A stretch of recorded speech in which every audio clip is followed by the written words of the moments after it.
마태복음 5장 10절에서 12절 찾으신 줄 알고 교독하겠습니다. 의를 위하여 박해를 받는 자는 복이 있나니 천국이 그들의 것임이라. 나로 말미암아 너희를 욕하고 박해하고 거짓으로 너희를 거슬러 모든 악한 말을 할 때에는 너희에게 복이 있나니. 함께 봅시다. 기뻐하고 즐거워하라. 하늘에서 너희 상이 큼이라. 너희 전에 있던 선지자들도 이같이 박해하였느니라. 아멘. 할렐루야. 산상순 말씀을 전하다가 잠시 중단했다가 이제 다시 시작을 하게 되었습니다. 오늘은 팔복의 마지막 부분인데 박해에 대한 내용입니다. 박해, 그래도 믿어야 합니다. 이 제목으로 함께 하나님 말씀 듣도록 하겠습니다. 우리 기독교 역사를 보면 이제 박해의 역사가 참 많았습니다. 우리 신앙과 박해는 뗄래야 뗄 수 없는 그러한 관계 가운데 있지요. 특별히 초대교회 때 로마 제국에 의한 많은 이 박해들이 있어 왔었는데, 로마 제국은 굉장히 큰 제국을 이루었었습니다. 거의 유럽의 전역과 아프리카 지역까지 차지하는 그런 엄청난 땅을 그 제국의 영토로 확장을 하게 되었는데, 그 큰 제국을 이루면서 고민이 생겼습니다. 어떻게 하면 이 제국을 하나로 통일해서 다스릴 수 있을 것인가? 그 고민을 하면서 생각해냈던 것이 뭐냐 하면 바로 이 황제 숭배였습니다. 로마 황제를 신으로 숭배하는 이제 그 정책을 펼쳐 나갔었습니다. 그래서 점령한 각 지역마다 이 황제를 숭배하는 신전을 세우고 그 황제를 숭배하도록 그렇게 했었습니다. 그런데 기독교인들은, 크리스찬들은 거기에 동조할 수가 없었죠. 왜냐하면 이제 황제 숭배는 곧 우상 숭배이기 때문에. 그런데 이 신전에 참여해서 황제 숭배를 하는 자들에게 그 로마 당국이 한 문서를 발행해 주었습니다. 그게 뭐냐면 바로 리벨루스라는 것인데, 하나의 우상 숭배를 했다는 증서지요. 그래서 이 증서가 있어야 했었는데, 그래야 이 사회생활을 할 수 있는 경제 활동과 모든 부분들을 할 수 있는 그러한 이 혜택을 입을 수 있는 그런 조건이 되었던 것이었습니다. 그 리벨루스 문서에 이런 내용이 적혀 있었습니다. 기록을 보면 나는 항상 황제 신에게 제사를 드리러 왔으며 지금도 당신들 앞에서 규정된 절차를 따라 신들에게 제사를 드리고 술을 부었습니다. 함께 있던 증인들도 보았습니다. 여러분, 이렇게 황제 숭배했다는 이 증서가 발급이 되고, 크리스찬들은 오직 예수님을 주님이십니다라고 고백을 하는데 이 증서를 받을 수가 없잖아요. 우상 숭배를 할 수 없으니까. 이로 말미암아 많은 어려움들과 박해가 있었던 것이 사실이었습니다. 주변 사람들을 보면 아무런 어려움이 없어요. 그냥 황제 숭배하고 거기서 나오는 재물도 먹고 또 신전에서 펼쳐지는 여러 가지 그러한 축제들도 많기 때문에 거기 참여하면 온갖 이 죄악의 욕심을 만족시키는 그러한 축제에 즐겁기 때문에 마음껏 부담 없이 참여하는 것입니다. 그러나 크리스찬들은 오직 예수님을 구주로 믿고 그 모든 우상의 제물과 또 타락하는 그런 이 쾌락들을 즐겨나가는 그런 행동들을 할 수가 없었기 때문에 상당한 고민에 빠졌었습니다. 물론 그 가운데에서 그냥 믿음을 저버리고 참여하는 그런 사람들도 있었지만, 그럼에도 불구하고 참 믿음을 지키려고 했던 사람들은 박해를 피할 수 없었고 신앙에 많은 어려움들이 있었던 것이 사실이었습니다. 여러분, 이 시대를 생각해 봅니다. 우리는 초대교회 때처럼 믿음 가졌다고 해서 누가 그렇게 박해를 하고 어려움을 주는 그런 일들은 없어요. 그러나 가만히 생각해 보면 이 시대에도 박해는 없는가? 그렇지 않습니다. 여러 모양으로 우리가 박해를 받고 있어요. 학생들은 학교 생활하면서 내가 예수님 믿는다는 것 때문에 알게 모르게 그런 불편함들이 있을 수가 있고 어려움이 있습니다. 직장 생활하면서 사업을 운영해 나가면서 믿음대로 하려고 하는 그런 모든 삶들과 이 부분들 가운데서 어려움들이 있고 참 곤란한 상황들을 만날 때가 있습니다. 물론 그런 거 신경 쓰지 않고 세상과 타협하며 살아가면 그런 박해조차도 없겠지만, 그래도 내가 믿음으로 살아가려고 하면 이런 어려움들은 찾아올 수밖에 없는 것이 현실이더라는 것입니다.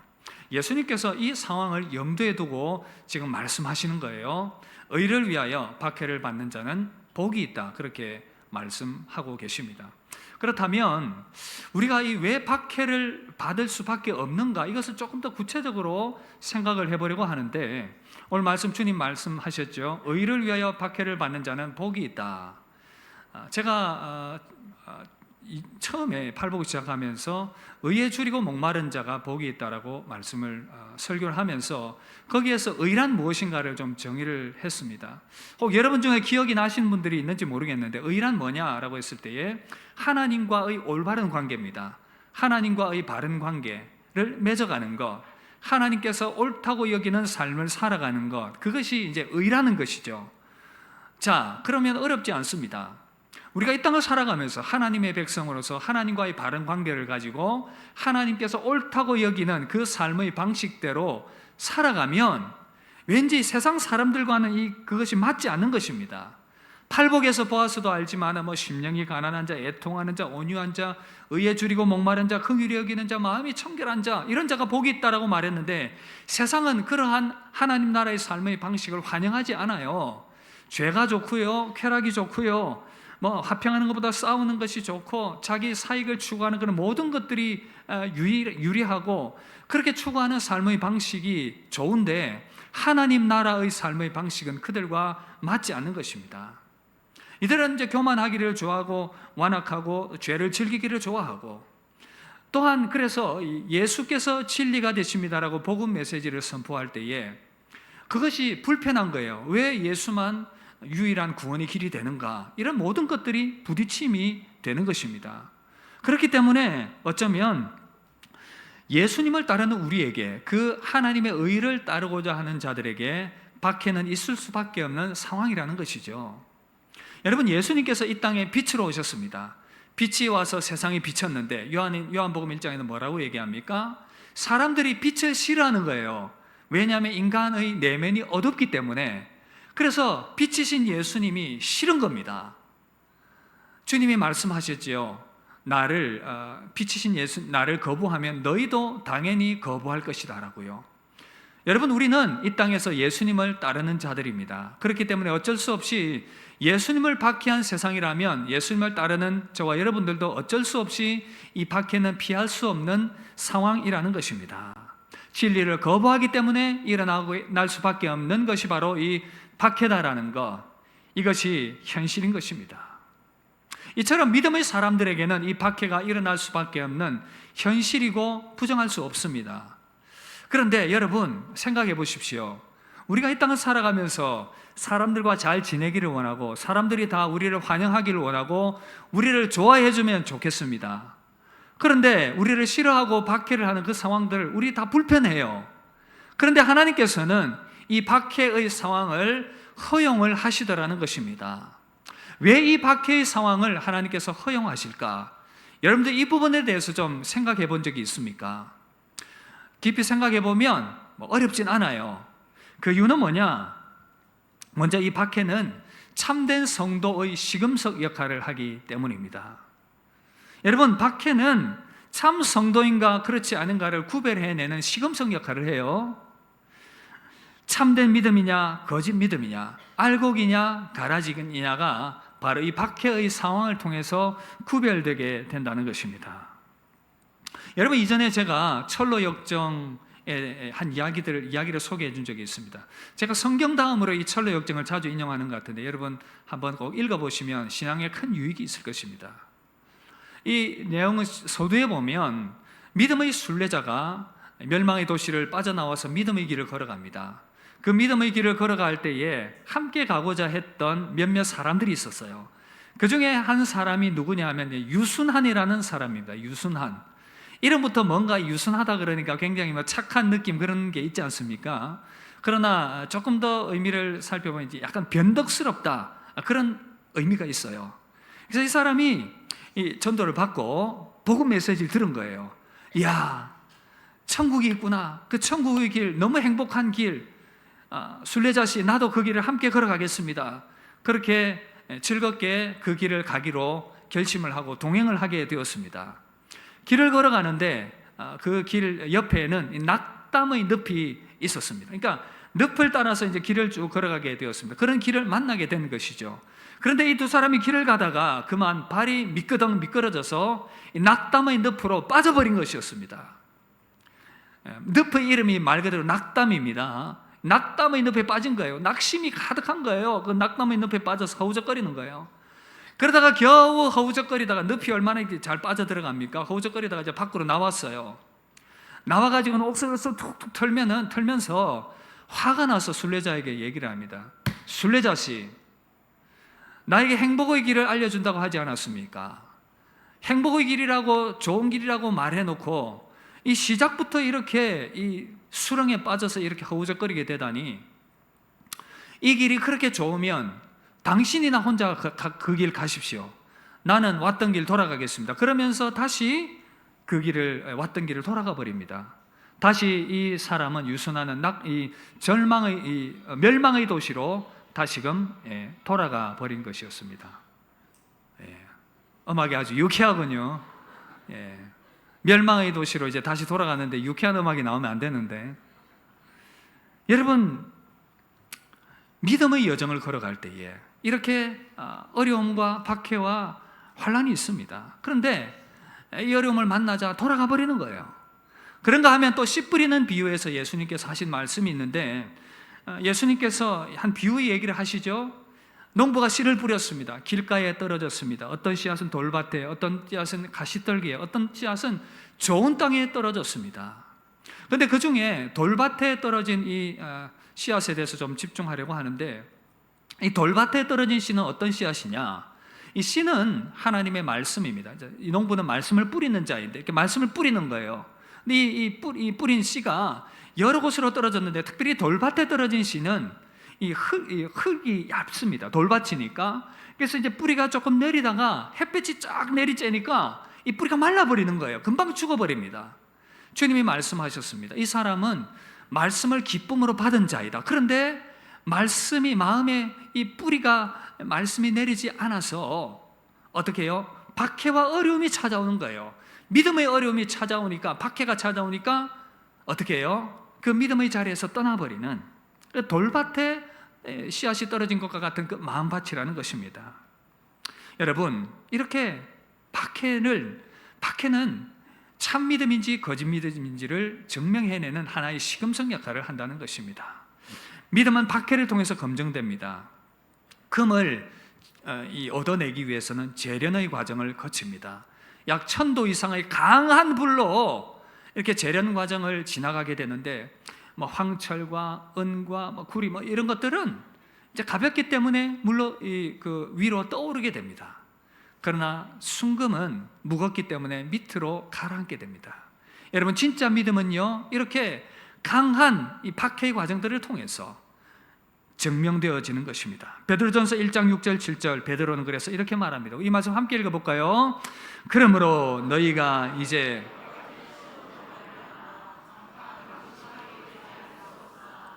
오히려 크게 기뻐하는도다. 너희 믿음의 확실함은 불로 연단하여도 없어질 금보다 더 귀하여 예수 그리스도께서 나타나실 때에 칭찬과 영광과 존귀를 얻게 할 것이라. 여러분 보십시오. 베드로가 지금 성도들에게 편지를 보낸데, 너희가 여러 가지 시험으로 말미암아 어려움 당하고 있지만 그러나 너희 믿음이 참으로 금과 같이 아름답다. 여러분들의 믿음이 참으로 금과 같은 그런 아름다운 믿음이 되기를 주 이름으로 축복합니다. 이렇게 참된 믿음은 이렇게 박해의 과정을 통해서 얻어지게 되는 것이고 증명되게 된다는 것입니다. 그런가 하면 또 이 박해는 믿음을 강화하는 역할을 한다는 것입니다. 박해가 이런 역할을 한다는 거예요. 죄송한데 여러분, 제가 세월이 조금씩 가고 그러니까 근육이 소실되기 시작했습니다. 근육이 빠져가기 시작했습니다. 저는 이런 일이 저에게 일어날 거라고는 상상을 못했는데 근육이 조금씩 빠져가더라고요. 어느 날 제가 집에서 반바지를 입고 이렇게 있는데 저희 아들이 굉장히 걱정스러운 눈빛으로 쳐다보면서 얘기를 했습니다. 아빠, 다리가 왜 이렇게 날씬해졌어? 다리가 왜 이렇게 날씬했어? 근육이 빠졌다는 얘기죠. 그 길로부터 제가 이제 긴장감을 가지고 근육을 지켜야 되겠다 그러면서 헬스장을 계속 다니고 있는데, 그래서 열심히 제가 헬스를 합니다. 열심히 거기서 뛰고요. 뭐 아령도 드는 척하고 뭐 제대로 드는지 모르겠는데 하여튼 뭐 드는 척하고 아직 뭐 상체 근육은 뭐 제대로 좀 배워야 될 것 같은데 제대로 안 되는 것 같아요. 근데 여러분 헬스장에 가서 러닝을 하고 이 무게 드는 것을 들고 그러면 힘들어요. 처음에는 한 15분, 20분 이렇게 뛸 때는 너무 힘듭니다. 어제 우리 일남 회원님들과 전도하고 이제 밥 먹으면서 또 뭐 헬스 얘기 나오는데 어느 집사님이 얘기했습니다. 막 그렇게 헬스장 가서 뛰는데 힘들어 죽겠는데 내가 왜 이 짓을 하고 있나? 그래서 살려고 뭐 해야 되지 않겠어요? 저도 그런 생각이 드는 거예요. 가서 그냥 바쁘더라도 막 뛰는데 힘든 거예요. 한 15분, 20분, 한 15분 이렇게 지나가면 힘든데, 근데 희한하게도 그 시간이 지나가면 힘이 생깁니다. 에너지가 생겨요. 이렇게 드는 것도 더 이렇게 힘이 나면서, 그래서 그 힘든 지점을 지나버리면 이제 힘이 생기고 또 그 시간들이 계속되면 근육이 생겨나게 되고 몸은 건강하게 되는 것입니다. 여러분 신앙과도 연결되는 부분들이 있다고 생각해요. 신앙의 박해가 어려움이 그런 역할을 하는 것이 아닌가. 그 어려움을 이겨내고 박해를 견뎌나가기 위해서 나름대로 몸부림치고 애쓰고 기도하는 가운데에 우리 신앙의 영적인 근육들은 점점 더 강화되어져 가는 것입니다. 그렇게 해서 조금씩 우리의 내면이 강화되고 믿음이 더 단단하게 세워져 가게 된다는 것입니다. 야고보서 1장 2절 4절에 이렇게 말씀 함께 읽읍시다. 내 형제들아 너희가 여러 가지 시험을 당하거든 온전히 기쁘게 여기라. 이는 너희 믿음의 시련이 인내를 만들어내는 줄 너희가 알미라. 온전히 이루라. 이는 너희로 온전하고 구비하여 조금도 부족함이 없게 하려 함이라. 여러분 박해와 시험은 그 자체로 힘듭니다. 운동하는 것도 그 자체는 힘들지만 나오게 되는 결과물은 건강입니다. 박해의 과정도 믿음의 그 박해의 과정 지나가는 것 힘들지만 나오게 되는 결과물은 온전한 믿음이요 건강한 신앙이요 단단해진 그러한 영성인 줄 믿습니다. 여러분 박해는 이렇게 우리의 영혼을 강건하게 하고 믿음을 강화하는 역할을 한다는 것입니다. 그러므로 우리가 이 믿음의 시련을 만나고 박해의 과정을 만날 때에 이런 긍정적인 생각으로 우리의 마음을 다잡을 수 있으면 좋겠습니다. 여러분 어떤 믿음의 박해의 시련을 만나셨습니까? 오늘 이 예배 자리에 함께한 여러분들 각자의 상황들은 다 다를 것인데 저는 몰라요. 그러나 하나님은 알고 계실 것입니다.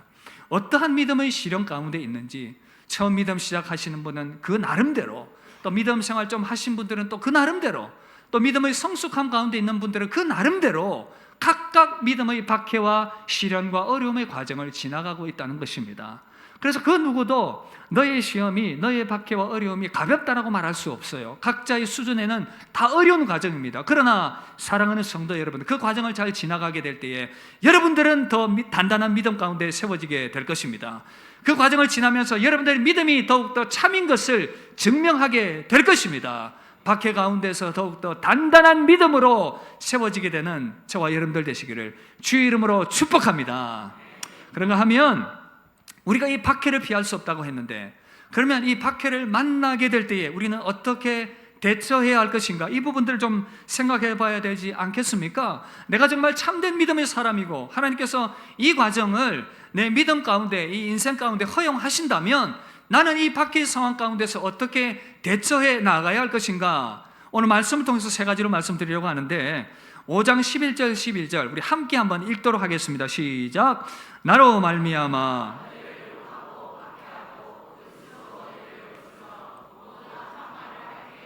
너희에게 복이 있나니 기뻐하고 즐거워하라. 하늘에서 너희 상이 큼이라. 너희 전에 있던 선지자들도 이같이 박해하였느니라. 아멘. 주님의 이 말씀 가운데서 세 가지를 우리가 발견하게 되는데 첫 번째는요, 기뻐해야 합니다. 다 함께 따라합시다. 기뻐합시다. 아니 목사님, 박해가 기쁘지 않은데 어떻게 기뻐하라는 말입니까?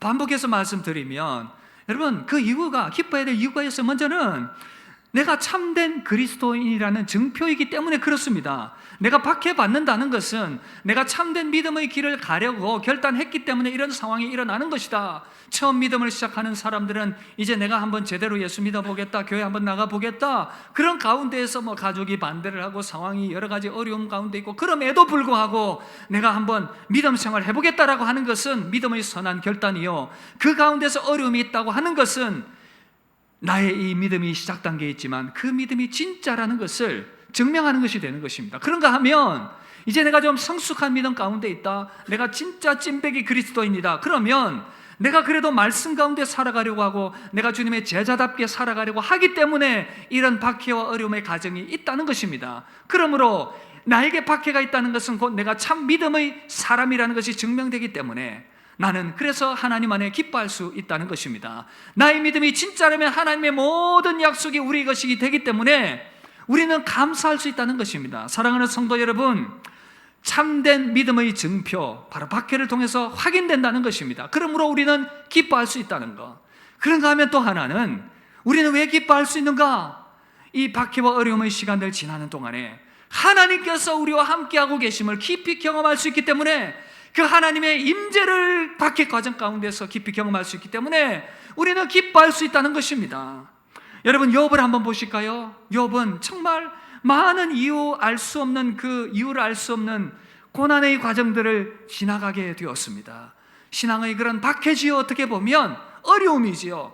그 과정들을 지나가는 과정 가운데서는 내가 왜 이렇게 힘들어야 하나, 왜 이렇게 어려워야 하나 알 수 없었지만, 그 과정이 어느 정도 많이 지나가고 난 이후에 그가 고백하며 깨닫는 것이 무엇입니까? 욥기 42장 5절 보시면, 내가 주께 대하여 귀로 듣기만 하였사오나 이제는 눈으로 주를 배옵나이다. 고난의 과정 지날 때는 몰랐는데 그 지나는 과정들, 그리고 막바지에 와보니 그 과정 가운데에서 하나님의 임재를 경험했고, 그 고난의 시간들을 통해서 내가 하나님을 배웠게 되었다는 것, 그로 말미암아 그는 결과적으로 기뻐할 수 있게 되었다는 것 아니겠습니까? 루마니아 살아있는 순교자라고 불리는 리차드 범브란트라는 분이 계세요. 이분이 공산주의 박해 아래에서 정말 살아있는 그런 순교자로서 14년 동안 감옥에서 수감되어서 고문과 고통을 당했는데, 근데 놀랍게도 이 시간들을 지나면서 이 박해의 과정들을 통해서 하나님의 은혜와 하나님의 임재와 하나님이 주시는 기쁨을 경험했던 것입니다. 그가 이렇게 기록으로 간증을 했어요. 저는 14년의 시간 동안 감옥의 독방에 홀로 갇혀 심한 고문과 굶주림을 겪었지만, 놀랍게도 그 시간 동안 하나님이 주시는 이해할 수 없는 기쁨을 경험했습니다. 그 기쁨이란 이 세상 그 무엇과도 비교할 수 없는 깊고도 독특한 황홀경 같은 것이었습니다. 그래서인지 14년의 세월이 겨우 몇 년처럼 느껴졌습니다. 여러분, 박해의 과정을 지난 동안 하나님께서 그를 강하게 붙드셨기 때문에 하나님의 그 임재를 경험하면서 기뻐했던 것 아니겠습니까? 이 비슷한 고백으로 이 캐롤라인 콕스라는 분이 영국 상원 의원인데, 이분이 1982년부터 2005년까지 전 세계 이 박해받는 기독교인들을 위한 여러 가지 그런 이 자선 활동과 인도주의적 활동들을 해왔었습니다. Humanitarian Aid Relief Trust, HART라는 이 단체를 설립을 해서 수단, 나이지리아, 미얀마 등의 이 박해받는 크리스천들을 찾아가서 지원하고 그의 목소리를 국제사회에 전하는 이 일들을 했습니다. 근데 이분이 수단에 가서 박해받는 그리스도인들을 취재하고 그들을 살펴보면서 놀라운 사실들을 발견했는데, 이런 내용이었습니다. 박해받는 교회 현장에 가면 나는 박해받는 성도들이 누리는 엄청난 영적인 자원이 그들 안에 살아 움직이는 것을 발견하게 됩니다. 그들 안에 믿음은 살아있었고 설명할 수 없는 기쁨이 그들의 내면에 가득했습니다. 병이 들어 약이 없어서 속수무책으로 죽어가면서도 먹지 못해 뼈만 앙상하게 남아있으면서도 그들의 가슴에는 기쁨이 있었습니다. 이들의 내면의 기쁨 앞에 나는 한없이 겸손할 수밖에 없었습니다. 여러분, 믿음의 어려움 겪고 있습니까? 그렇다면 하나님께서 내가 너와 함께하고 있다, 내가 너를 붙들고 있다라는 이 내면의 음성을 듣게 되는 그런 은혜가 있기를 바랍니다. 성령의 그 말할 수 없는 그 위로와 평강을 경험하게 될 수 있기를 바랍니다. 하나님은 지금도 살아계십니다. 하나님은 지금도 역사하십니다. 하나님은 지금도 믿음 붙들고 살아가는 자들에게 임재하시며 그들의 내면 가운데 큰 기쁨과 은혜로 함께하고 계심을 믿으시길 주의 이름으로 축복합니다. 베드로전서 4장 14절 우리 이렇게 말씀합니다. 함께 읽읍시다. 너희가 그리스도의 이름으로 치욕을 당하면 복 있는 자로다. 영광의 영 곧 하나님의 영이 너희 위에 계심이라. 할렐루야. 믿음을 지켜나가는 일, 어려운 가운데 있다면 두려워하지 말고 하나님을 변함없이 신뢰하며 믿음으로 나아가시길 바랍니다. 하나님의 영이 여러분들 가운데 주시는 그 기쁨으로 말미암아 능히 감당하며 이겨내는 그런 은혜가 있길 주의 이름으로 축복합니다. 박해 당하십니까? 기뻐하라 말씀하십니다. 그런가 하면 두 번째, 박해를 당하십니까? 나 홀로가 아님을 기억하시길 바랍니다. 함께 따라합시다. 나 혼자가 아닙니다. 옆 사람 손을 한번 꼭 잡고 이렇게 말합시다. 당신 혼자가 아닙니다. 무슨 말입니까? 여러분 12절 보시면 너희 전에 있던 선지자들도 이같이 박해하였느니라.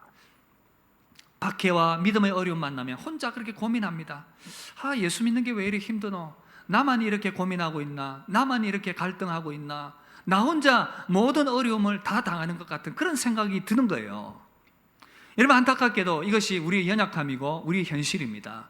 심지어 믿음이 그렇게 아름답고 강했던 엘리야조차도 열왕기상 19장에 보시면 엘리야가 정말 놀라운 믿음의 사람 아닙니까? 이 바알과 아세라 선지자 850명과 싸워서 하나님의 살아계심을 증명했었고, 이것 때문에 이 아합과 이세벨의 박해를 받아서 죽이겠다고 하니까 그때 갑자기 이렇게 겁이 나가지고 가장 멀리 도망갈 수 있는 곳까지 도망을 가서 그곳에서 로뎀 나무 아래에서 죽기를 구하면서 하나님께 투정 부리는 것입니다. 어떤 내용입니까? 하나님, 나밖에 없어요. 믿음 생활하는 사람 나밖에 없고요. 나만 홀로 이렇게 남았습니다. 나만 홀로 하나님 믿겠다고, 믿음을 지키겠다고 이렇게 서 있습니다. 하나님께서 뭐라고 말씀하십니까? 뒤통수 한 대 때리진 않으셨겠죠. 하나님은 위로하셨습니다. 엘리야야, 아니다. 그렇지 않다. 나를 위하여 무릎 꿇지 아니한 7,000명을 남겨뒀다. 너 혼자 아니니까 믿음으로 일어나라. 이 음식 먹고 힘내어서 남은 세월 나를 위하여 사명 감당하라. 하나님께서 그를 일으켜 세워주셨습니다. 여러분, 오늘 하나님의 그 위로와 격려가 이 시간 예배하는 여러분들 가운데 함께하게 주의 이름으로 축복합니다. 너 혼자 아니다. 힘들 것 알지만 그러나 일어나라. 함께 믿음으로 달려가는 믿음의 사람들이 있다. 격려해주고 있다는 것입니다. 히브리서 11장에도 보면 믿음의 사람들 얘기합니다. 12장 1절, 이러므로 우리에게 구름같이 둘러싼 허다한 증인들이 있다고요.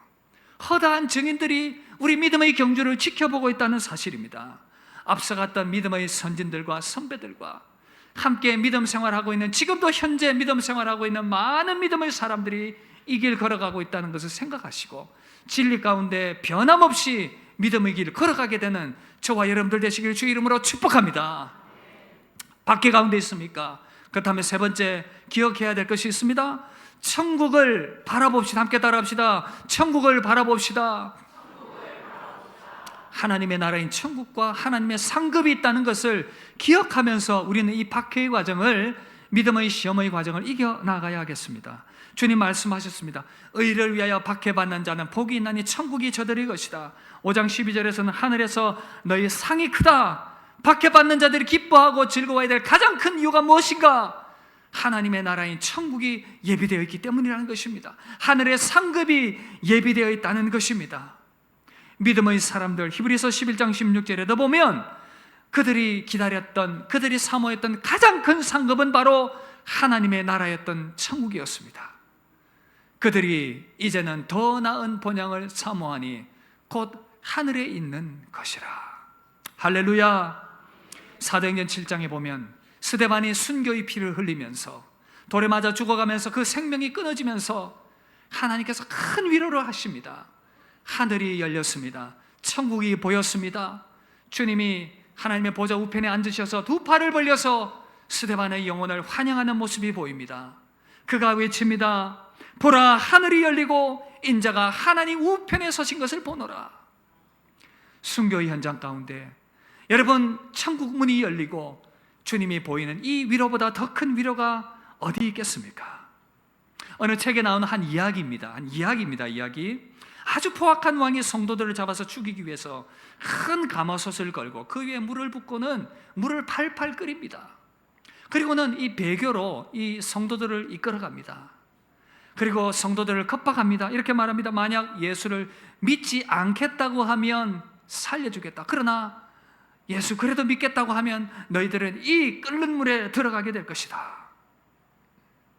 순교의 그 현장이 펼쳐질 그 순간이었습니다. 여러분, 그런데 이상한 일이 일어났어요. 그 형을 집행하는 과정에서 한 병사가 있었는데 이 병사의 영안이 열려버린 거예요. 그리고는 이 천사가 보이기 시작합니다. 이 천사들이 이 순교자의 면류관을 가지고 쫙 줄을 서서 대기하고 있는 거예요. 성도들이 순교하면 그들에게 생명의 면류관을 씌워주려고 대기하고 있는 것입니다. 아니, 저게 도대체 무슨 광경인가? 이 간수가, 이 병사가 너무 놀란 것이었습니다. 근데 여러분, 안타깝게도 그 순교의 상황이 두려웠던 한 성도가 이렇게 말합니다. 왕이여, 나 이제부터 예수 믿지 않겠으니까 나 좀 살려주세요. 그렇게 막 소리치자 그를 위하여 생명의 면류관, 순교자의 면류관을 가지고 내려오던 그를 위한 그 천사가 얼굴빛이 너무나도 실망한 빛으로 변해버렸습니다. 그리고는 그 면류관을 가지고 다시 하늘로 올라가는 것입니다. 이 광경을 이 군사가, 병사가 지켜보는 거예요. 그리고는 예수님을 부인하려고 하는 이 사람을, 이 물에 들어가 있는 사람을 재빨리 끄집어내고는 자기가 거기에 팍 들어가는 겁니다. 그리고는 이렇게 말합니다. 제가 예수 믿겠습니다. 내가 대신 들어가겠습니다. 이야기죠. 그러나 여러분, 무엇을 얘기해 주고 있습니까? 내가 그것에 대신 들어가겠다. 내가 예수 믿고 내가 지금 죽어도 좋으니 내가 천국 들어가겠다. 영적인 눈이 열리고 보니까, 여러분, 그런 광경을 보니까 이 땅의 생명보다 더 중요하다는 것, 그것을 그가 느꼈기 때문에 이런 행동을 한 것 아니겠습니까? 여러분, 믿음의 박해 이겨낸 성도에게 지금 고통보다 더 큰 생명의 면류관이 기다리고 있습니다. 여러분, 내가 지금 믿음 생활하는 거 조금 힘들어서 이거 뭐 믿음 포기해야 되겠다, 제자의 길 뭐 가는 것 포기해야 돼, 그러십니까? 여러분, 로마서 8장 17절 18절 뭐라고 말씀하고, 함께 읽읍시다. 자녀이면 상속 곧 하나님의 상속자요 그리스도와 함께한 상속자니 우리가 그와 함께 영광을 받기 위하여 고난도 함께 받아야 할 것이니라. 생각하건대 현재의 고난은 장차 우리에게 나타날 영광과 비교할 수 없도다. 사랑하는 성도 여러분, 오늘 예배 참여한 여러분들의 최소한 이 영안이 열리게 되길 주 이름으로 축복합니다. 이 땅의 것보다 더 소중한 하나님의 나라가 있고 천국이 믿는 자를 위하여 예비되어 있으니, 이 은혜가 믿는 자 가운데 있으니 우리가 이 믿음 붙들고 끝까지 믿음으로 변함없이 달려가기를, 그런 믿음의 사람이 되기를 다시 한 번 더 주의 이름으로 축복합니다. 한 이야기로 말씀을 마무리하려고 합니다. 초대교회 때 여러 가지 많은 믿음의 사람들, 티처들이, 교부들이 있었는데 그 중에 크리소스톰이라는 분이 계세요. 이분은 정말 황금의 입이라고 불릴 정도로 탁월한 설교자였고 탁월한 영적인 교사였습니다. 이분이 로마 황제로부터 큰 박해를 받고 큰 위협을 받게 됩니다. 앞으로 더 이상 예수의 이름으로 설교하지 말고 복음을 전하지 말라, 그렇게 협박을 하고 위협을 했습니다. 만약 예수를 선포하는 일을 중단하지 않으면 너를 추방해버리겠다. 그러자 크리스토톰이 이렇게 얘기합니다. 황제여, 당신은 나를 추방할 수 없습니다. 아니, 이 모든 곳이, 이 세상이 하나님의 세상인데 어디로 나를 추방하겠습니까? 기가 찬 황제는 또 말합니다. 그러면 널 죽이겠다. 아닙니다. 그럴 수 없습니다. 황제여, 황제가 이 땅에서 나의 생명을 취한다 하더라도 나의 영원한 생명은 하나님께서 가지고 계시며 그리스도와 함께 하나님 안에 감추어져 있습니다. 이 말을 듣고 또 기가 찬 황제는 불같은 소리로 말합니다. 그렇다면 내가 내 재물을 압수해버리겠다. 크리소스톰은 말합니다. 황제시여, 나의 보물은 이 땅에 있지 않습니다. 나의 보물은 저 천국에 감추어져 있습니다. 또 답답한 이 황제는 협박하며 말합니다. 그럼 널 사랑하는 사람들에게서 떼어놓겠다. 그러면 너는 평생 남은 생에 친구가 없이 외롭게 죽어가게 될 것이다. 크리소스톰은 말합니다. 황제시여, 그럴 수 없습니다. 내게는 천국에 친구가 계시며 그분은 나를 결코 떠나지 않으실 것이라 말씀하셨습니다. 그렇게 크리소스톰은 하나님을 향한 그 믿음으로 순교의 길을 걸어갔습니다. 여러분, 우리에게 믿음의 박해와 어려움이 있습니다. 오늘 이 예배 자리에 나온 여러분들 가운데 참 가정의 문제 때문에 내가 예수 믿기 힘들겠다, 여러 가지 밖의 상황 때문에, 직장과 사업의 일들 때문에, 또는 여러 가지 갈등 때문에 내가 참 믿음 생활하기 힘들다, 그리고 계속해서 이 제자도의 삶을, 제자로서 걸어가는 걸음들이 참 힘들다, 포기하고 싶다. 그러나 여러분, 그 길 가운데 하나님께서 동행하실 것입니다. 하나님께서 위로하실 것입니다. 하나님께서 기쁨을 주실 것입니다. 하나님께서 감당할 은혜를 부어 주실 것입니다. 두려워하지 말고 계속해서 이 믿음의 길, 천국의 길, 박해 가운데서도 그래도 믿음의 길 계속 걸어가는 저와 여러분들 되시기를 주 이름으로 축복합니다. 우리 시간 함께 우리 신앙을 고백하면서 이 찬양하고 함께 합심해서 한번 기도하겠습니다. 주님, 세상 그 무엇보다도 주님 소중합니다. 하나님 나라 소중합니다. 이 믿음 붙들고 살아가겠습니다. 이렇게 찬양합시다. 주 예수보다도 귀한 것은 없네. 이세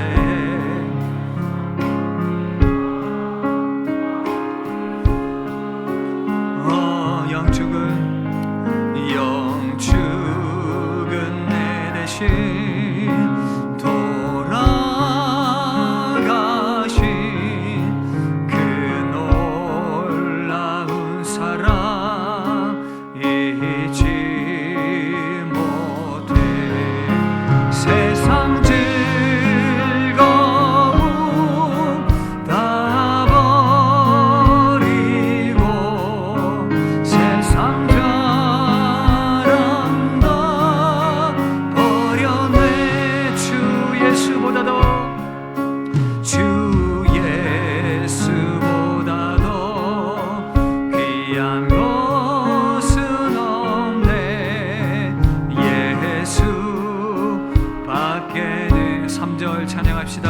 주 예수보다도,